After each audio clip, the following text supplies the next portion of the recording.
Hello, good afternoon. Can I please get everyone's attention? Thank you all for your patience. The session's about to start. So welcome everyone to our COP29 side event called Peace and Security in a Changing Climate, From Analysis to Action. Today, in line with the COP28 Declaration on Climate Relief, Recovery and Peace, we are gathering to explore how climate action can be both conflict sensitive and peace positive, a crucial goal in our efforts to build resilience in fragile, conflict affected, and climate vulnerable contexts. We'll begin with the opening remarks from our distinguished co-chairs, representing both the Climate Security Mechanism and a group of friends on climate and security. This will set the stage for our main segment, a panel discussion where esteemed speakers from diverse backgrounds will each share a brief intervention on how their work addresses the intersection of climate, peace, and security. So following the panel, we will move into a special pledges and commitments session where participants will have the chance to make concrete pledges supporting climate, peace, and security efforts. These commitments will be highlighted in a joint press release. So let's get started. I'm honored to welcome our co-chairs who have been instrumental in championing the linkage between climate, peace, and security at a global level.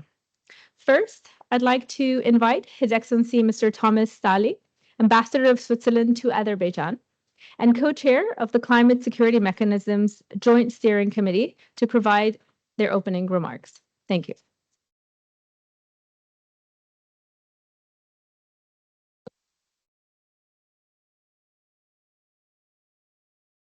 Good afternoon to everybody. So it's an honor and a privilege to address you with some opening remarks to this panel discussion. As a 2024 co-chair of the CSM Joint Steering Committee, together with Norway, Switzerland is happy to welcome you to this timely event on peace and security in a changing climate. Climate change is increasingly threatening peace and international security. The well-known effects of climate change can lead to more volatile food prices, intensify competition for natural resources, or make livelihoods more precarious. Climate change acts as a risk multiplier, exacerbating existing political, social, economic and ecological stress factors. These are all well-known facts and no news to you, I suppose. But all these effects of climate change, they need to be taken into account in a relevant programming. And that's now the news, maybe for you, that's where the CSM comes in. CSM, for the ones who are not familiar with this acronym, stands for Climate Security Mechanism, with how it's, you can also find it there on display. The CSM operates as a program between different UN entities, joining forces to mark together on climate, peace and security, or CPS. This initiative was established in 2018 between the UNDPPA, Department of Political and Peacebuilding Affairs, UNDP, Development Program, and UNEP, Environment Program, then joined also by DPO, Department of Peace Operations. So the CSM serves as a prime example of collaboration, not only between different entities, but also across disciplines, uniting the expertise of a broad variety of actors. Thereby, it seeks to help the UN system in addressing climate-related peace and security risks more systematically, extending efforts from New York to missions, country teams, and regional organizations in fragile and conflict-affected contexts. Switzerland has been supportive of efforts of CSM ever since its establishment. We are pleased to bring people together today around CSM and their excellent work on the nexus of climate, peace, and security. The goal of today's event is to build a bridge between New York, contexts affected by conflict and climate change, and Baku here. A bridge for sharing knowledge, fostering engagement, and enabling diverse actors to learn from one another and thereby strengthen the coordination among different initiatives on CPS. This is also called for in the Baku Call on Climate Action of Peace, Relief and Recovery, launched this morning, as we know. It is a timely discussion here at the climate conference as the linkages of climate change and peace are increasingly recognized by research and discussed in various fora in and outside the UN. Switzerland's commitment to mainstreaming climate, peace and security consideration is evident in our current UN Security Council mandate.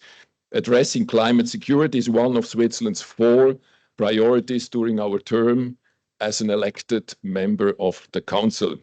As such, we have been actively engaged in strengthening the mandates of the UN Security Council to take into consideration the interlinkages between climate, peace and security in a specific context.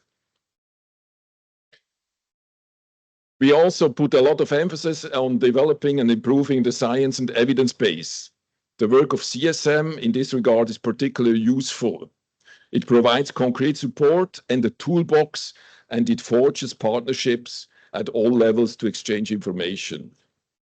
We encourage you to have a look at these valuable resources. Switzerland is also a member of the Group of Friends, which is also a very useful initiative, and we will also hear from this group just in a second. Another very important measure organized through CSM are the so-called climate peace security advisors. These advisors work in the different UN Security Council mandated missions, regional UN offices and regional organizations. The advisors contribute to integrated approaches and partnerships which are required to find sustainable cross-cutting solutions. Switzerland supports a new CPS advisor at the UN Office of the African Union. I'm sure we will hear more about climate and peace experts deployed across the world later, and I'm particularly pleased that we have one of these experts, Mr. Galine Janon, also on the panel then right after. In conclusion, the CSM is supporting work on the nexus of climate, peace and security at the UN General Assembly, ECOSOC, and the at the Security Council, and is facilitating exchange with others. It might be useful for us here at the climate conference. There's no doubt about that. There is much more work already being done that we can learn from the develop the climate and peace and security in the nexus further together. I'm looking forward to learn from the esteemed experts afterwards, and I wish you all a very fruitful, interesting, and outcome-based discussion afterwards. Thank you very much.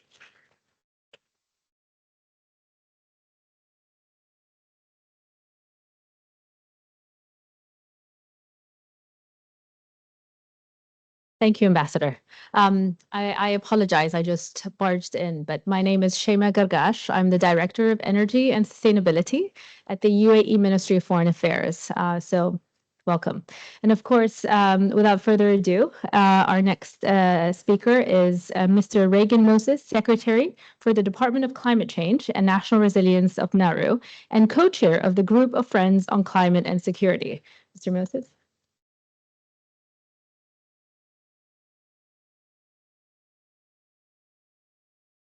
Thank you very much for the introduction.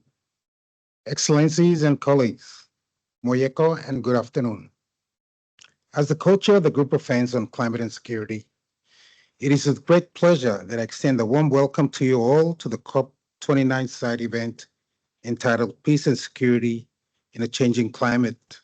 From Analysis to Action, co-hosted by the Climate Security Mechanism and the Group of Friends on Climate and Security. Your participation is invaluable, and I anticipate engaging in insightful dialogue that will emerge from our discussions. The relationship between climate change and security is intricate, indirect, and multidimensional. While no conflict can be attributed to a sole factor, and climate change itself does not directly instigate violent conflict, evidence from various global contexts demonstrates that climate change can intensify existing risks associated with insecurity. It may also place additional strain on state capacities and render already vulnerable communities more susceptible to adverse effects. Certain impacts of climate change on security are particularly evident and immediate.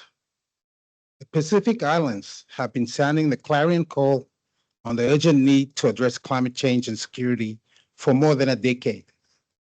We have long been aware that we are the canary in the coal mine. And for our region, the impacts of climate change are already profound, affecting our daily lives, communities, and economies. The intersection of climate and security in the Pacific Islands is characterized by its unique circumstances, encompassing both traditional and non-traditional dimensions such as rising sea levels, extreme weather events, and environmental degradation. These factors increasingly threaten the resilience, stability, governance structures, and way of life of our people.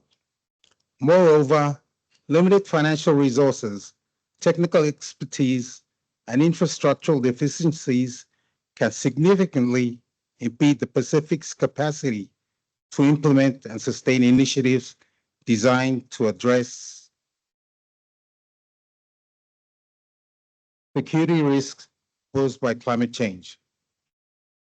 A more significant concern in the Pacific, unlike other regions, is the displacement caused by rising sea levels, high tides, and coastal erosion, which threaten homes, lands, and agriculture. As the world has failed to mitigate emissions, the security risks have increased. It is for this reason that Nauru and Germany began the Group of Friends on Climate and Security. On a positive note, I'm pleased to announce the appointment of a new climate peace and security advisor who will be deployed to the Pacific Islands Forum by the Climate Security Mechanism in collaboration with UNDP. This advisor will play an essential role in advancing the Pacific's climate security initiatives, aligning with the 2050 strategy for the Blue Pacific continent and the Boy Declaration, including its action plan. This initiative builds on the robust partnership and investments established by the Pacific Islands Forum and its member states, in conjunction with UNDP and IOM, including the recently concluded Climate and Security in the Pacific project funded by the Peacebuilding Fund. In this context, I strongly encourage further investment and support from the international community, as a secure and a resilient Pacific is essential to the broader landscape of global security. I'm also honored to share the news that today, 7 new members will join the Group of Friends on Climate and Security.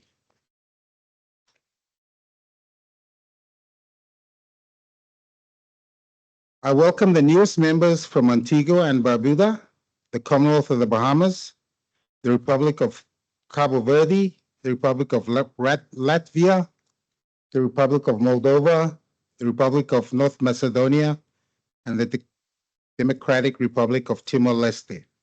These new members bring the group's total to 77 member states from all regions worldwide, strengthening our collective commitment to addressing the critical intersection of climate and security. In conclusion, addressing climate and security necessitates collective action and the inclusive leadership of Pacific Nations partnerships, such as those promoted by the Climate Security Mechanism, are vital for achieving our shared objectives. I extend my sincere gratitude to all participants and to the organizers for facilitating this important dialogue. As co-chair of the Group of Friends on Climate and Security, I reaffirm Nauru's commitment to actively engage in future discussions and actions related to climate security and to collaborate closely with the Climate Security Mechanism to account for diverse perspectives and needs on on-the-ground interventions. I thank you.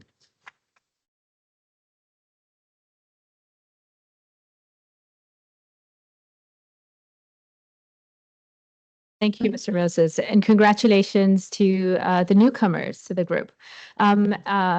These inspiring remarks are our foundation. So let's move on to the next part of today's session, and that's the panel discussion. Today, we'll explore how climate action can drive peace in fragile, conflict-affected regions and showcase the impactful work of Climate Security Mechanism, or CSM. So we're fortunate to have a diverse panel representing government, regional organizations, youth engagement, and the UN system. And I'll invite each of them to share concrete stories of their work and how collaboration with the CSM has helped address complex climate security, peace and security issues. So let's keep our interventions brief and focused, and we aim to highlight actionable outcomes. And so I'll start off with Mr. Oliver Rentschler, co-chair, Group of Friends on Climate and Security and Director General for Climate Diplomacy and Geoeconomics from the German Federal Foreign Office. So Mr. Rentschler, could you share an example of how Germany's climate diplomacy integrates peace and security, please? Thank you very much. And also from my side, of course, thanks for the, organizing this event, and warm welcome to the new members of the Group of Friends. 77 is an impressive figure, and it shows that the attention that's given to climate peace security is growing, and that's, of course, much needed. I don't have to repeat the reasons. We all, I think, are very clearly on the analysis part. We now need to move to the action. And here two concrete examples that I would want to share. One, as the climate and security advisors have been mentioned already, to give you a very concrete example of what kind of difference that can make. We have they provide, obviously, as you know, analysis, build strong collaborations, and we have this spring seen in Somalia a development where our, let's say, the climate and security advisor played a crucial role in supporting the government with the project proposal based on their NDC, so that the Green Climate Funds pledged to support Somalia with over $100 million by mid-2025 could be unlocked. And I think this is one of the examples where, you know, it can't get much concreter than that.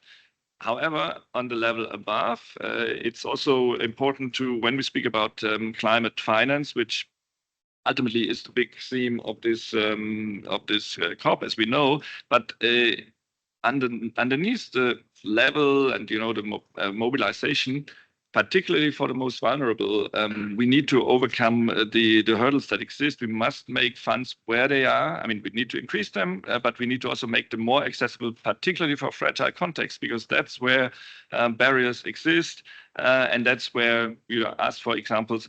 We as Germany, we really advocated for both Green Climate Fund and Adaptation Fund means to make them more easily available for overcoming these barriers and really reach the most vulnerable ones. And, you know, the two things are directly linked. The second example is kind of the architecture, if you want, the framework, the conditions. And the second is a very concrete example how that then can also make a difference. Thank you. I think impact for sure is something that we are really hopeful for with this new CSM. I move on to Ms. Marwa Safa, a youth climate activist, founder and CEO of Climate and Environment Youth Initiative. Youth voices are crucial in this field. Could you talk about the connection between climate change with peace and security in Afghanistan, And how, as a youth climate activist, have you been able to work with other stakeholders to contribute to peace, positive climate action, please? Thank you so much for having me here today. It's an honor to represent the voices of youth here in this important discussion. I'm coming from a country that we just not see the interconnection between peace, security, and climate, but also we feel it. Over more than 13 years of war and under development has had made severe impact in our community, the environment, and also it also effect on the resilience of our communities. This war and also the climate change make even worse and also make us more vulnerable to the impact of climate change. On the other hand, we see that the impact of climate change in Afghanistan increase the number of conflict and increase the risk of violence. Also, another topic which is related to both peace and also climate is migration. We witnessed that because of climate change, the number of migration and displacement in Afghanistan is increasing. And those who migrate from one province to another province and even outside of Afghanistan, they witness violence and also conflict. So right now in Afghanistan, we have neither full peace nor climate resilience. And the most vulnerable people like women and youth are the most vulnerable and they suffer the most. So Afghanistan has been forgotten in this global discussion about climate change, and Afghan voices has not been represented since 2021 in climate negotiation. Also, most climate finance in Afghanistan has been suspended, and it shows injustice because Afghanistan is among 10 impacted countries by climate change, although we just produce 0.08% of global emission greenhouse gases. So right now, we see that we are impacted both by climate change, but also we are impacted by the policies of de facto and also the policy of international communities. So as an Afghan youth from Afghanistan, I have been able to work together closely with UNEP, specifically with Mrs. Watson, to create opportunity for dialogues at both national and also international level. And on those dialogues, we gather everyone to discuss about climate issues.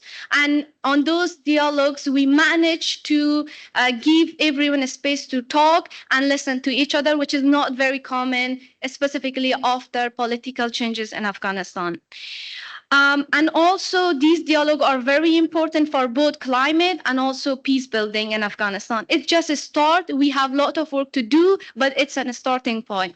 When it's come to advocacy, we also have been able to raise awareness about Afghanistan and also about the challenges when it's come to climate change, to donors, to policymakers, to de facto, and even the people of Afghanistan. And we managed to engage more youth and women in this topic.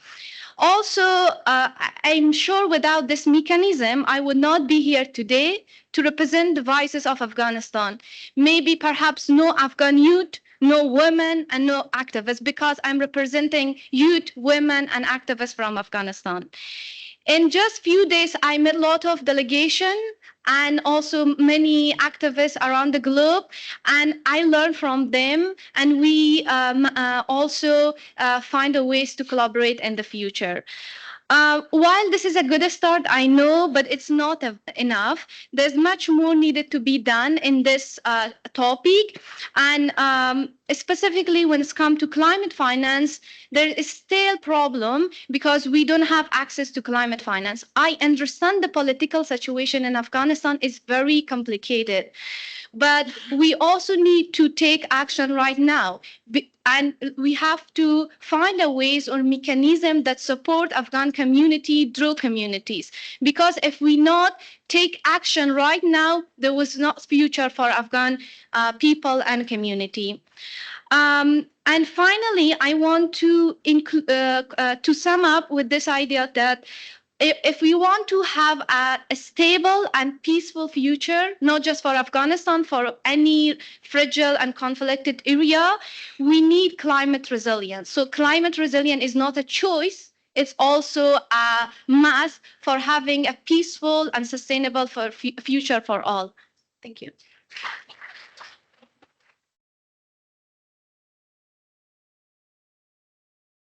Thank you, Ms. Safa. And we just want to confirm that the people of Afghanistan have not been forgotten through this discussion, and this climate mechanism is here to showcase a space and an opportunity for those most vulnerable, and we're all here to support.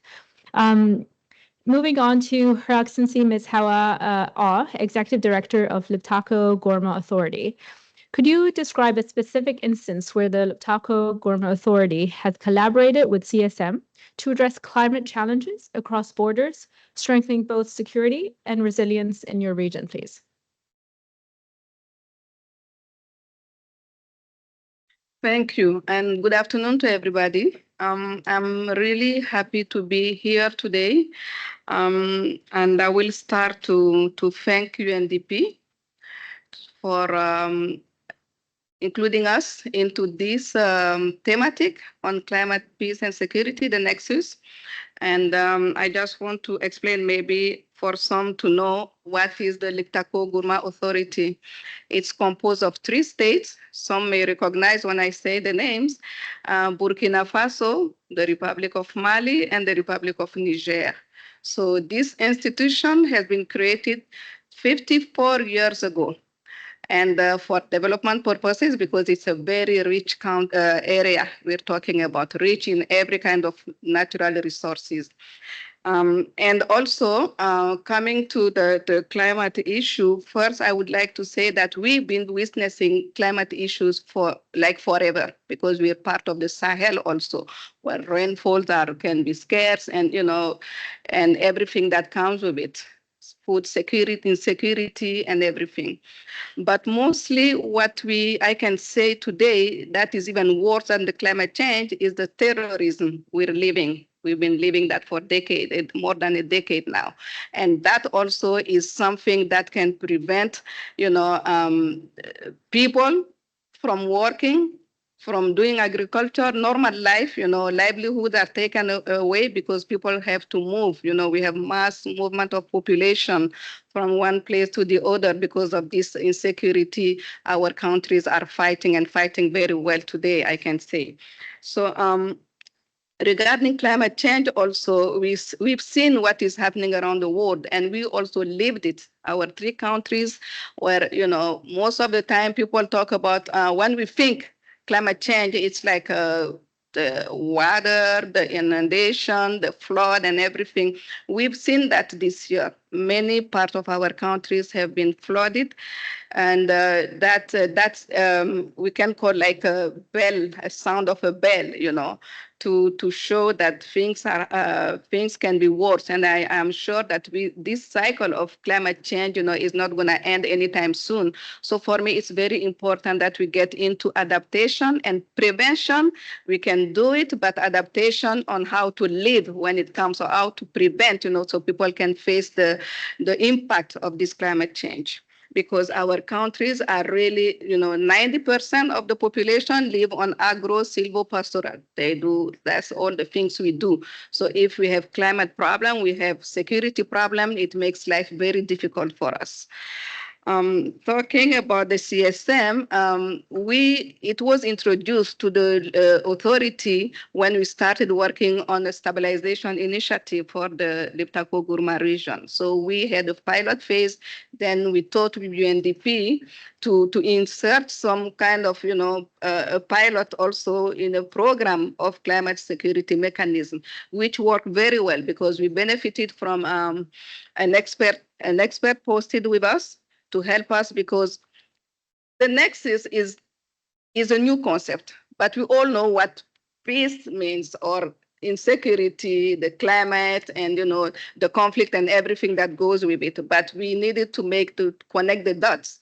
So we were able, with that expertise, we embedded into the authority and in the stabilization program to be able to approach member states to bring awareness on what we do. Instead of working in silos with the three thematics, we could just put it together because one can affect the other. So we were able to do that.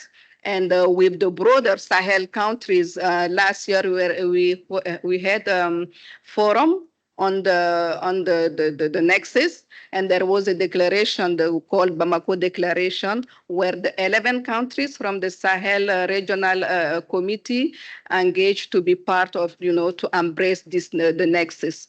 So from there, we started now with the countries. I'll be talking about the 3 countries alone to develop national strategies for climate security and peace. Right now, Burkina Faso and Mali are almost done. I can say they are done on the strategies. Niger is on the way to finish also, so that we can see after that how we can bring it at a regional, to have a regional view on what it is exactly, what are the gaps, because this is the way initially we do work in the authority. Everything that concerns the 3 countries, we try to have that regional dimension for things to work. So based on that, we were able to also conduct, before we even got to this strategy at the national level, we did a conflict analysis, because we didn't just go heads on to say, okay, climate, peace, and security, let's do something about it. We conducted a conflict analysis that really brought in light many of the reasons we could consider on the climate, peace and security, how climate make people move. And when they go to a place with the host communities, they start fighting over resources. We also saw how transhumance, for example, has been very difficult. And now the countries are even trying to have new routes for transhumance, because the areas are affected by insecurity. And when the climate comes in, then it makes it more difficult. So this is how we're working. This conflict analysis really was done at the local level. We had the CSOs and some at the national level, but mostly at the local level, so that the people who feel it, who live it, can give us their view and their needs on how they want us to be able to help them. So this is what conducted us to, work with the member state to develop a national strategy, so that the document that will come up will be really reflecting the reality on the ground, which is very important. We are at this stage right now. We were able to train, many officials on to bring awareness on the nexus, how to work, in one block about the subject. We also involve the youth, because, as I said, we put it in the stabilization context, which is part of it also. Then we had the youth, and we organize meetings with the youth, but youth, I like to say, not the iPhone youth, but we, sorry to say, but the youth who are living in the fire, who are, at the front row of what is happening. So these are the people we really want to talk to. And for us also, being a 3-country institution, cross-border, work is part of what we do. So we work also with groups that are from each one side of the border to the other, who work together, develop joint planning, for their own development locally. So these are the people we work also to bring them to understand what it is, because in part of the Burkina, for example, when it rains a lot,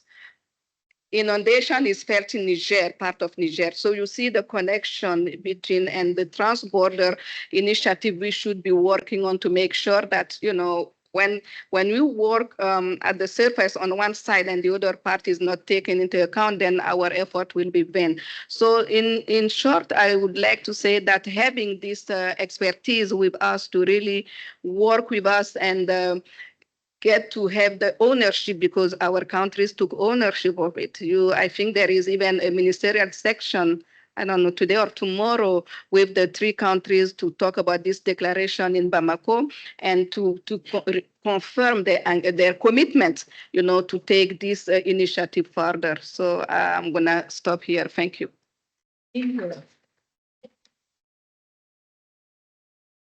Thank you, Ms. Ah.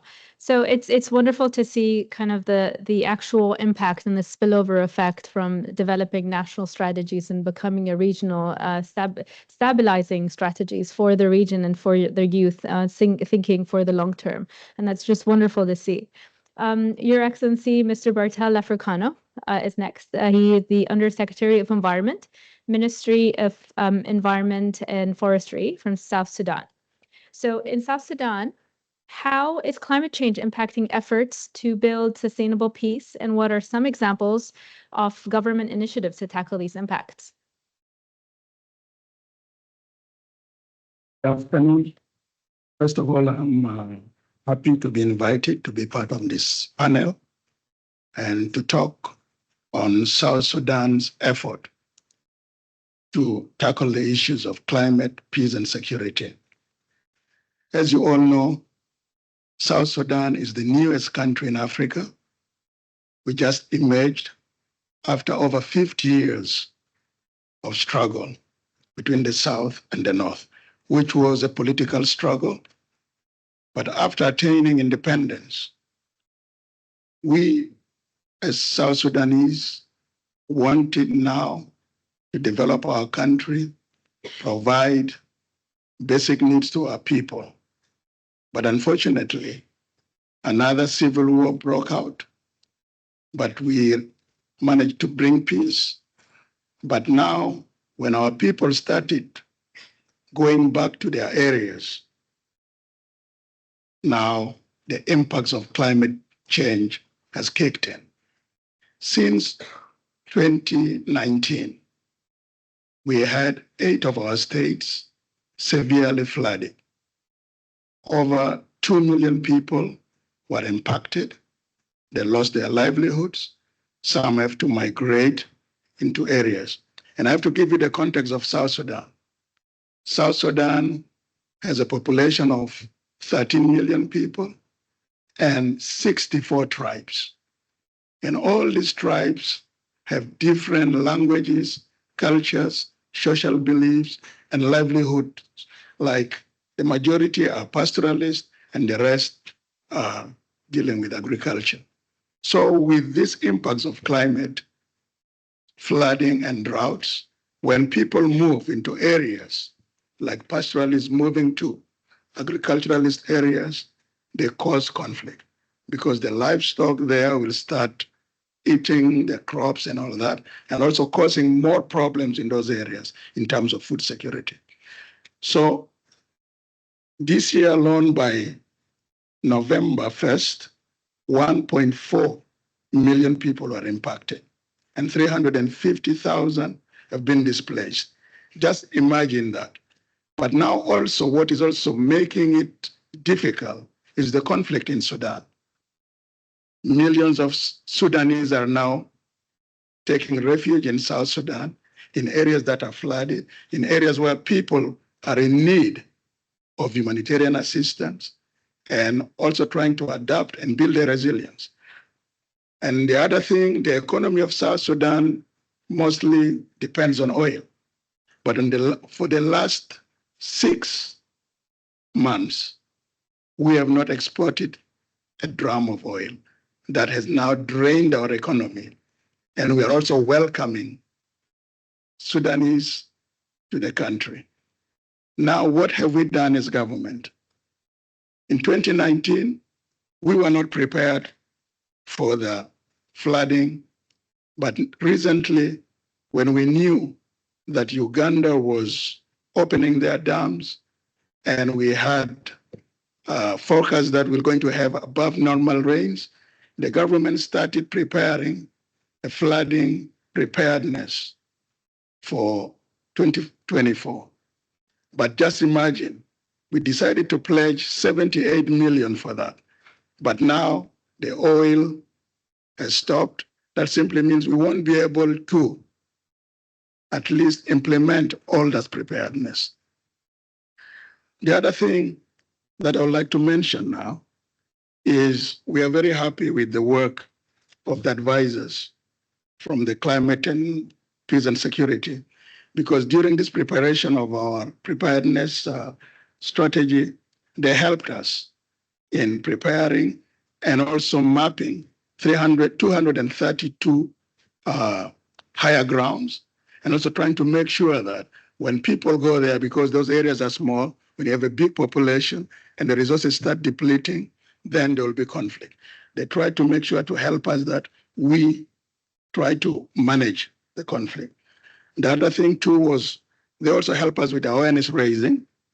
And we believe that their work is paramount. But also as government, to prepare and tackle the issues of climate change, we have prepared our nationally determined contributions, our NAPAs and NAPs that are conditional to climate finance. So for example, in a situation like ours, we expect to get more funding for adaptation, because as a country like ours, without adaptation and building resilience, we as government will not be able to develop the country sustainably. We won't be able to provide livelihoods for our people. So climate finance is very important in countries like ours, least developed countries. But also we have to start thinking we should not only be bogged down with climate change issues, but also try to see how can we move out from only addressing issues of climate. That's why a country like ours, just imagine 13 million people, only 2%, less than 2% have access to energy, no power. But we have the resources, we have water, we have the sun. So we would like to see to it that we fight climate change, but we also try to build the prosperity of people. So we are looking in our NDCs to generate energy around 3,000 megawatts to make sure that we'll be able to attract investment, we'll be able to get small industry, factories in the country, and get employment to people. Likewise, because the weather patterns are no longer predictable, we have the Nile, and with the power, we'll be able now to invest more in smart agriculture by using mechanized irrigated agriculture. These are some of the things that we have in our plans. And that's why our call to the international community is to listen to countries like ours that are grappling, trying our level best. But most of the time, we have to be talked to and to be asked to do things that we don't have that capacity. We need the international community to listen to us. We need countries that are more responsible with their high emissions to cut their emissions, but also to pay up to make sure that we have the funding. So this COP, we believe that the NCQG should be concluded. And it has to be in the trillions for countries like ours who are trying, but other issues, conflicts in other countries affecting us, we think that this planet of ours needs our solidarity. It doesn't mean that if the developed countries are giving the money, it's for charity, but it's for all of us. But we also want to make sure that Article 6, because we also have potentials in carbon trading, we need to have Article 6 concluded such that we have a fair price for carbon. And when we trade in carbon, we'll be able to use that money in order to implement the projects that we have in our adaptation and mitigation projects. Thank you for now. Thank you, Your Excellency. I think we're running a bit short on time, but we will allow for all the panelists to also give us a few of their insight. And so I also wanted to thank Your Excellency for all of you emphasizing on the wonderful work the advisors have been doing in your countries and region. I move on to Ms. Head of Special Initiatives, Office of Strategy and Impact at the Green Climate Fund. So how is the GCF supporting climate vulnerable, fragile and conflict-affected countries that have so far received very little climate finance? Thank you very much, and good afternoon, everyone, and apologies for those who are on the circuit today, because you'll hear very similar remarks from GCF. But I hope you hear them with a ring of truth. We're saying the same thing over and over because it is true. I had the privilege of living and working in Somalia from 2013 to 2016. I went back in March this year and was amazed at the extraordinary progress that the government has ushered in Somalia. High-rise buildings, petrol stations, parks, coffee shops, restaurants. It was really heartwarming. It was also incredibly distressing to see football fields worth of tents of families, particularly women and children, displaced people from different parts of Somalia who had had to move to Mogadishu, either kicked out by Al-Shabaab and unable to go back because of flooding or drought, or kicked out by flooding and drought and unable to go back because of Al-Shabaab. We can't deal with climate if we don't deal with peace. We cannot deal with peace if we don't deal with climate. These are interconnected global goods.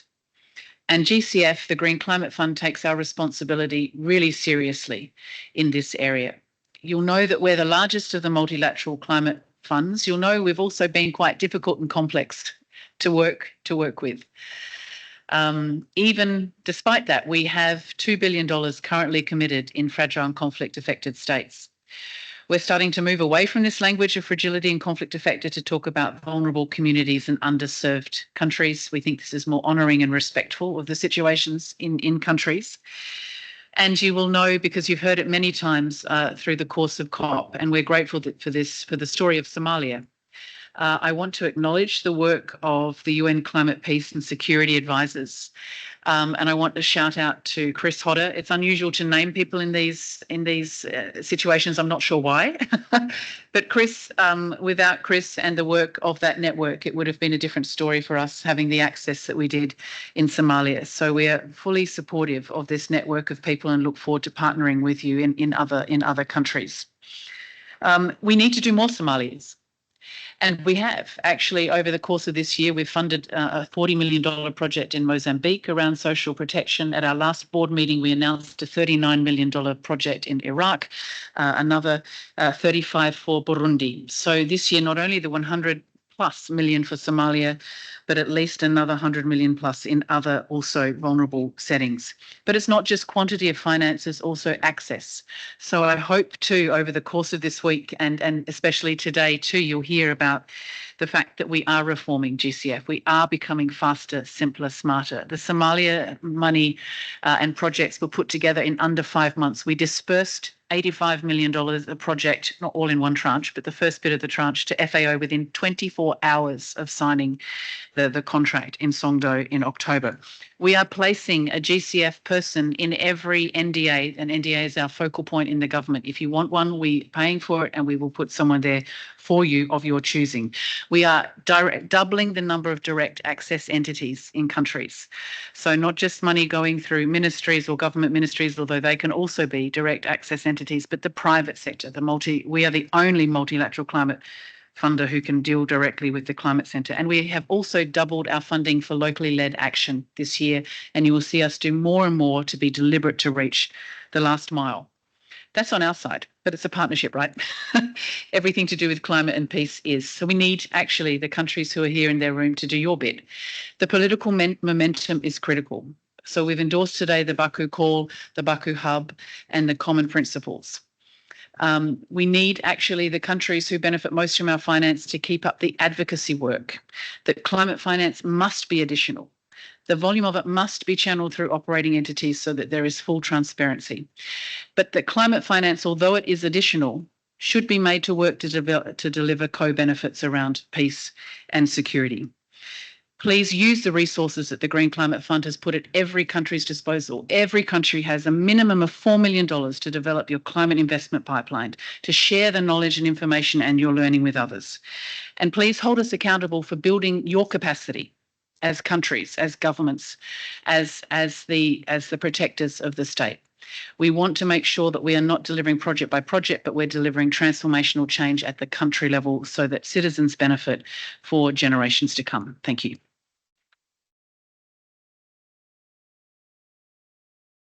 Thank you so much. And I think you've summed up a lot of the items that are really key in making change and implementing the CSM, whether it be finance, cooperation, commitment, network, and all the other important elements to deliver benefits. We move on to our last speaker. And before we head off to the next session, Mr. Galine Yanon, who's the Climate, Peace and Security Advisor at UNOS. Based on your experience in West Africa, could you share a practical example of how the CSM has supported the integration of climate, peace and security solutions on ground? Thank you, moderator. Manjuo kanakasi, anere tureke kanakasi. Manjuo, aminata fadigere kanakasi. I can see, Your Excellency, you are smiling because this is a song from Salif Keita, and allow me to start with this to also translate the core for us to take it from there. If the planet had a mom here, how do you feel the planet's mom will feel? You have your child and you see that everywhere they are digging here, building there, putting cement here and there, and no one is here to protect the planet. I think this is something that we need to have it in mind. West Africa actually is passing through difficult situation. It's not new, but the situation is alarming. If you put all sorts of crises, from terrorism, Excellency was talking about it, to climate crisis, you find it there. If you look at in Mauritania, at the frontier with Mali, the situation is difficult. The refugees, how they are living with the host communities. Just take the example in this room. Move these people here to the other side. How will be the situation? And you will understand how is the situation in the other Shargi and also in the Gidimaha in that region in Mauritania. And now you go to the Lake Chad. Look at now the resource, how the water is coming down. And now the competition around. People are fishing there. And now you mix this with all the terrorist group acting here, putting the pressure on the population. You are not fishing here. You will fish there. You pay tax for this. So imagine how people live in that situation. You understand that it's not easy at all. Also go further. In 2022, we were in Difa. This is in Niger. The flooding of the Kamandougou River displaced community on 12 kilometers. So imagine 12 kilometers, the community moving around, losing all their belonging, leaving everything, leaving their identity to another places. And now imagine the competition and the life that they are living there. I wanted to share with you this example that we identify through the climate, peace and security risk assessment that we conduct regularly in West Africa and the Sahel, for you to have an idea of what is going on what also the climate, peace and security advisor is doing on the ground, collecting, building this understanding around the interlinkages between climate, peace and security to bring it up to the knowledge of the people, to bring it up to the knowledge of people who are taking decisions so that the decision is taken accordingly to the need and to support the need of the people who really need that one. So we are part of that community. We are not different of it. I think that one also, we need to look at that narrative.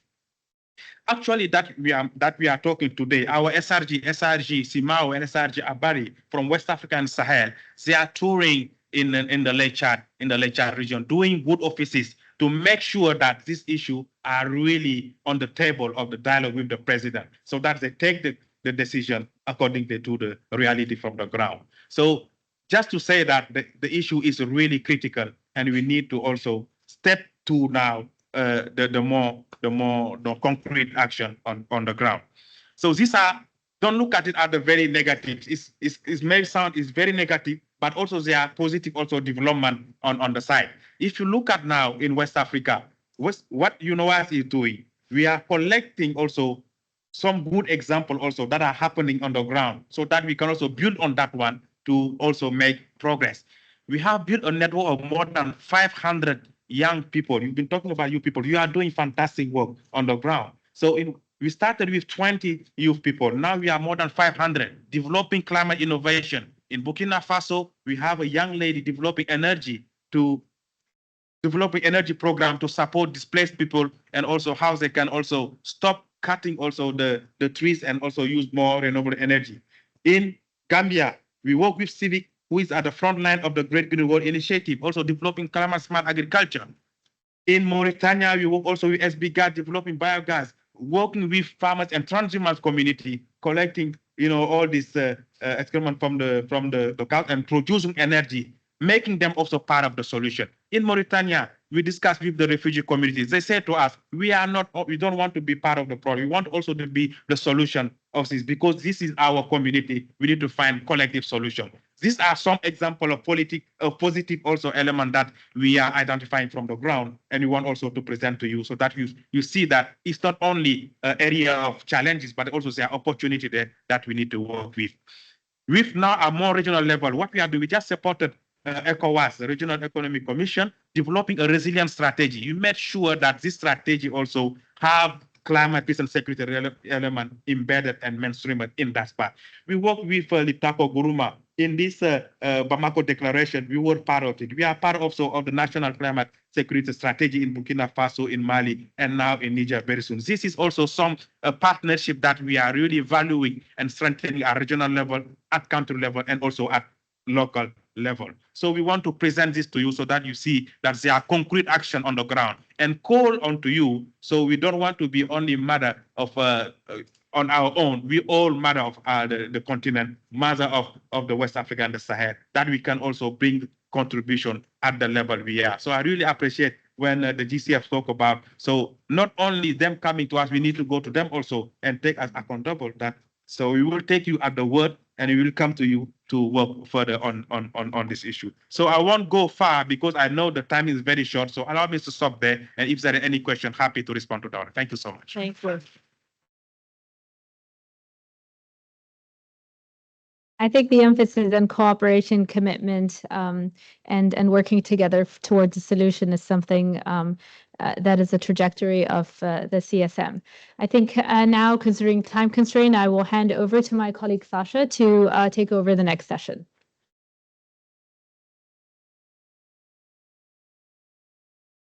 Hello, everybody. My name is Sasha Fong. I work in New York at the UN Department for Political and Peacebuilding Affairs. And now I wanted to just thank again our speakers and our wonderful moderator for what we've heard so far, and really for insisting on the need for action, which is where it's at. And building on this, we're going to do something that we've never tried before, which is in the very little time we have left, this is going to be a session for pledges and commitments.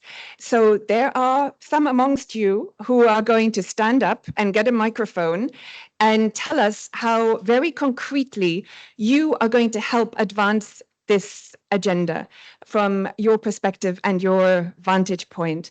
And we don't have that much time left, so just a plea to be a little brief, but we'll be able to catch the details after the session as well to make sure that we capture everything. And okay, this is very un-UN-y because we don't have a formal speakers list at all, but we do have a volunteer to kick us off, for whom we are very grateful, Ambassador Knez from Slovenia. If I can ask you to go first, and we have 3 moving microphones in the room who will come to you, logistics permitting, as quickly as possible. Ambassador Knez, please, over to you. I hope your microphone works. I think it works. Thank you for the opportunity to present the pledges very briefly. Slovenia included climate, peace and security agenda among the thematic priorities for its membership in the UN Security Council, and in this regard convened an area formula meeting in July 2024 and coordinated a joint media stakeout in the context of peacekeeping during its UN Security presidency in September. We support politically and financially the climate security mechanism as the key instrument to advance integrated analysis and action, capacity building and partnerships on climate and security. And we pledge to continue to do that in 2025. So, I mean, support it financially and politically. Similarly, we support United Nations Peacebuilding Fund and also Women's Peace and Humanitarian Fund in boosting women's participation and leadership on climate, peace and security. Capacity building and of peacekeeping operations on climate security and environment peace building is of key importance. And we are doing it, we continue to do it through the Slovenian Peace Operation Training Center. And lastly, we prioritize climate adaptation in fragile and conflict-affected areas in our development cooperation, also with newly developed guidelines on this issue that will strengthen this part of our action. Thank you so much. Thank you so much. I believe we have Cabo Verde. Ambassador. Thank you and good morning, good afternoon, everyone. I will be very quick. I'm very honored to announce that Cabo Verde is joining the Group of Friends and Climate Security. As a small island developing state, we understand the profound impact of climate change on security, particularly in extremely vulnerable regions like our own. Rising sea levels, rapidly shifting weather patterns, resource scarcity, they are not just environmental issues, they are also catalysts for displacement, forced migration, conflict and instability. By joining the Group of Lands on Climate Security, Cabo Verde commits to engage with the others in advancing global efforts to address the complex linkages between climate change and security. We stand ready to collaborate with all members, sharing our experience and insight. As the Sahelian sits strongly hit by cyclical droughts, sea level rise and other challenging climate-provoked events, to strengthen both the resilience to face climate change and peace when affected by these phenomena. We are convinced that the Group of Friends on Climate and Security will positively add to the global efforts to advance peace-positive climate action. Thank you. Thank you so much. Wonderful.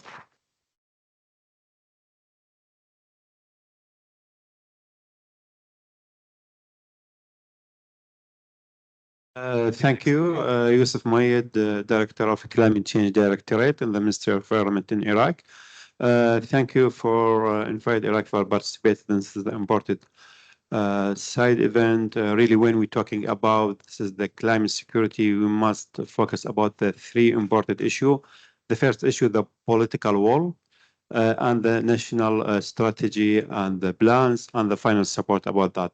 Now, really in Iraq, now we have the good political will for implementing this is our commitment in the climate change. We have the fifth, if we can, implementing this is our commitment in the climate change Paris Agreement, and you see we can achieve the national security of Iraq. Now, when we're talking about this is the impact of climate change, we're talking about this is the cross-cutting details about that. We're talking about this is the food security, water security, social security, health security. For that, if we can implementing, this is our commitment in the climate change and achieve this is the progress in the climate action, we can achieve this is important about this social security and national security about that.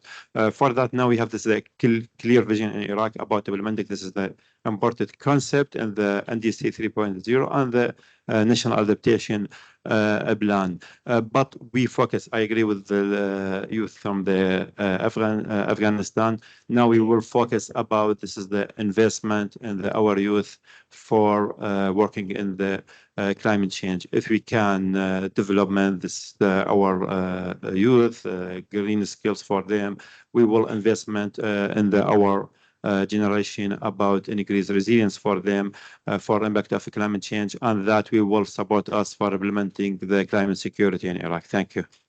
Thank you so much from Iraq.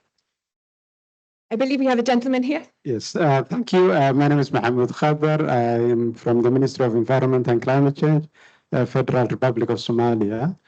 So I was happy to see that Somalia has been taken as an example in this side event, and we appreciate that Somalia is getting the attention it deserves. It's one of the countries highly impacted by conflict as well as the impacts of climate change.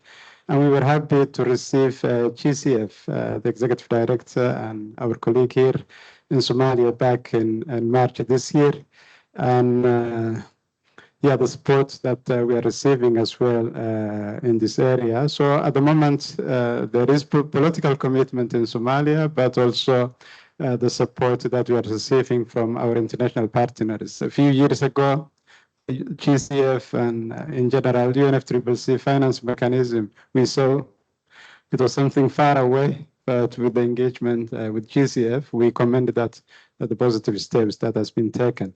So to continue this momentum, I would like to announce today that Somalia would like to join the group of friends of climate and security, as well as be part of the joint declarations. So we will officially communicate that through the necessary channels. Thank you. Excellent news. Fantastic. Thank you so much.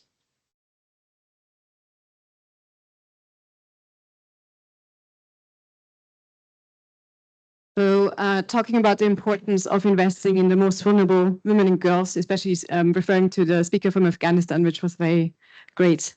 The United Nations Women's Peace and Humanitarian Fund pledges to further invest in the active participation and leadership of women and girls through its funding initiative on women and climate security. This initiative was launched last year at COP28, thanks to Slovenia and Germany in the German pavilion.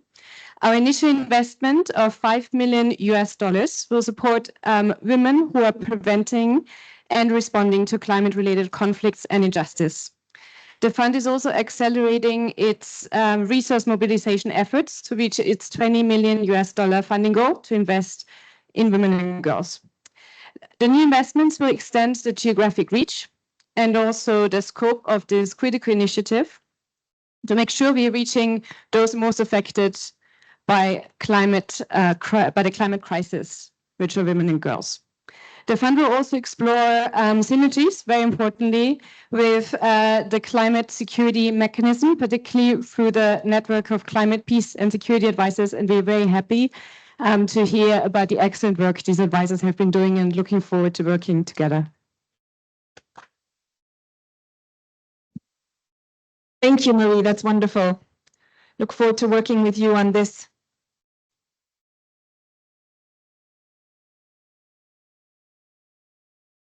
There we go. Hi, everybody. My name is Ragnhild Valstad. I work for the Norwegian Development Agency.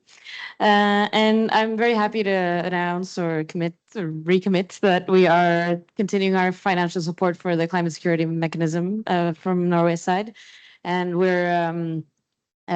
this is a part of a multi-year agreement that we have to support the CSM. And I would just like to take this opportunity to also encourage other donors to provide multi-year support, as I think that's really critical to ensure the sustainability of this work going forward.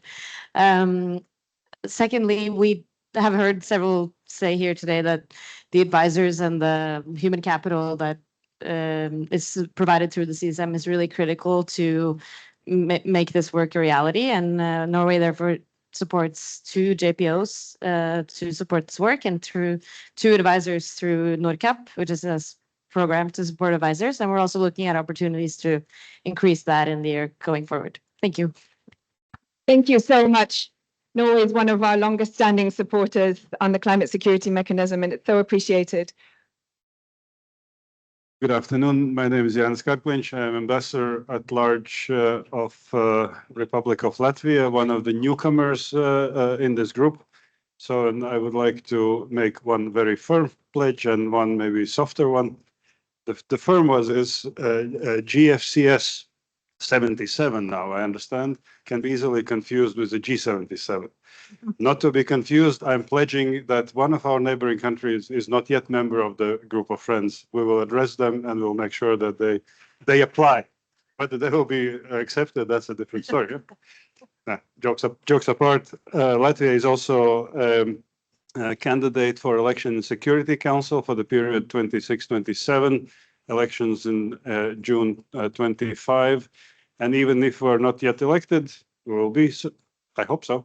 We are starting preparations and including reflection how climate and climate related issues could be brought up during our presence as a non-permanent member of Security Council, and how we can bring that into a general agenda of Security Council. So a Slovenian colleague gave us some ideas, but the membership in the group of friends hopefully will help us better shape our own thinking and further that may translate in concrete actions during our 2-year period in Security Council. Thank you. Thank you so much. Fantastic ideas. I think we're running slightly short on time, but I wanted to give the floor. All right, I'll make it short. Sumaila Gayi from Chad.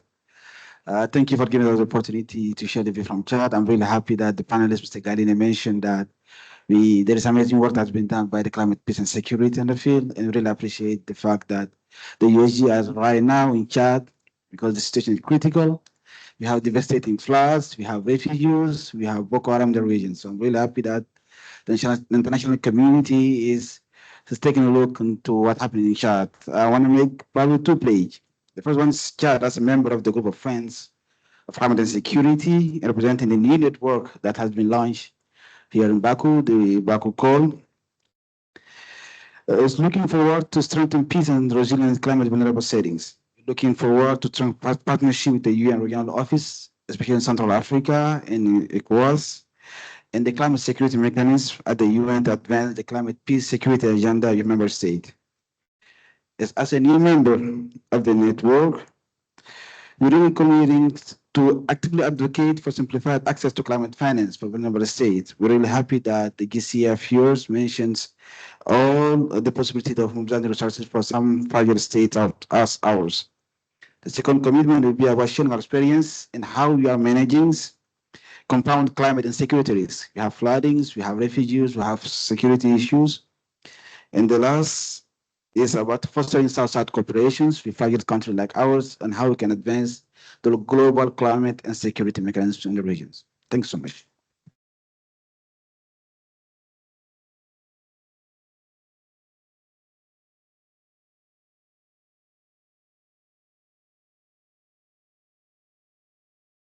Thank you very much, Anton van Wislotsky from the Austrian Ministry of Foreign Affairs, and as a former diplomat to the Austrian mission to the UN in New York, I'm very pleased to see that you brought this New York dynamic of the group of friends and the CSM here to Baku, to the COP29. Thank you very much for the very insightful panel that we listened to, and let me assure you that Austria keeps a cross-cutting focus on the topic of climate and security.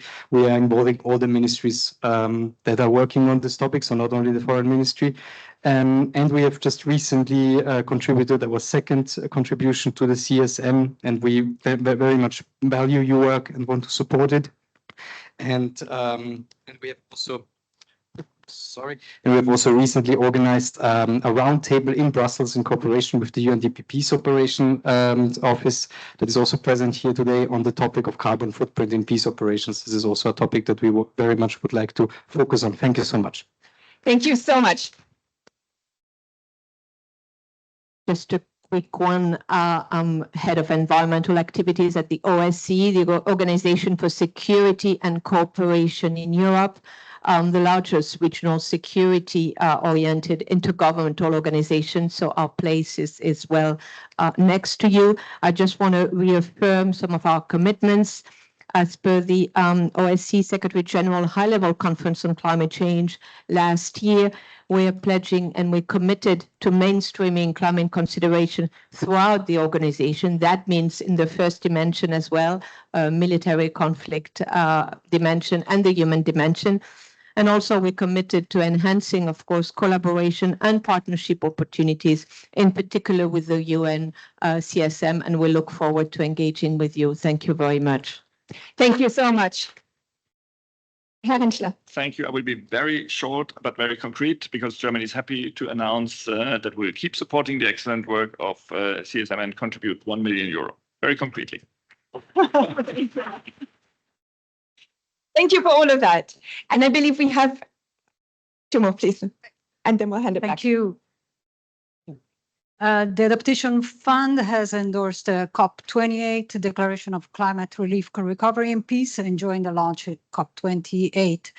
Now, the Adaptation Fund is really pleased to reiterate the continued support for the climate and peace agenda, which is fully aligned with the fund's mandate and mission to accelerate climate adaptation action and enhance access to climate finance for the most vulnerable communities, including its fragile and conflict-affected sector.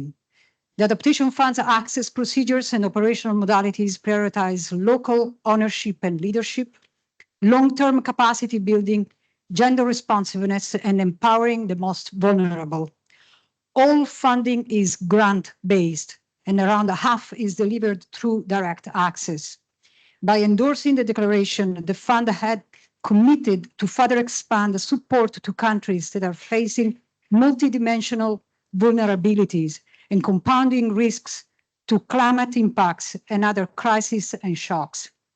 This year, as the first climate fund, the Adaptation Fund has just published a new knowledge product on climate change adaptation in fragile setting and conflicts-affected countries with concrete case studies and lessons learned from the Adaptation Fund portfolio. Thank you. Excellent. Thank you so much. And our last contribution from the floor. Merci. Moi, je suis de la RDC. Je suis de la société civile. Nous défendons les droits de la femme. Nous savons que la femme est à l'insécurité totale liée au changement climatique parce que c'est elle, la femme rurale, qui est au fond pour pouvoir nourrir l'humanité tout entière. Alors, les effets du changement climatique menacent tellement la sécurité et la paix de cette femme. Alors, en tant qu'organisation de la société civile, nous prenons aussi l'engagement d'accompagner les femmes rurales à pouvoir développer des solutions locales, des solutions qui viennent de leur propre intelligence pour pouvoir lutter contre les effets du changement climatique. Et comme il y a un représentant du Fonds vert qui est ici, qui a présenté, et nous prenons aussi l'engagement de faire les plaidoyers pour donner à la femme congolaise, la femme rurale, la femme agricultrice, l'accès à ces fonds-là pour qu'elle développe les initiatives alternatives pour pouvoir faire face aux effets du changement climatique. Voilà l'engagement que nous prenons en tant que société civile. Merci. Merci beaucoup pour cet engagement. Thank you for this engagement for rural women in the DRC. It's much appreciated. We were worried that we weren't going to be able to fill this segment, and it's really a huge pleasure to see that we actually ran out of time. And so with that, I'd like to hand back to our moderator to close us out. Thank you so much.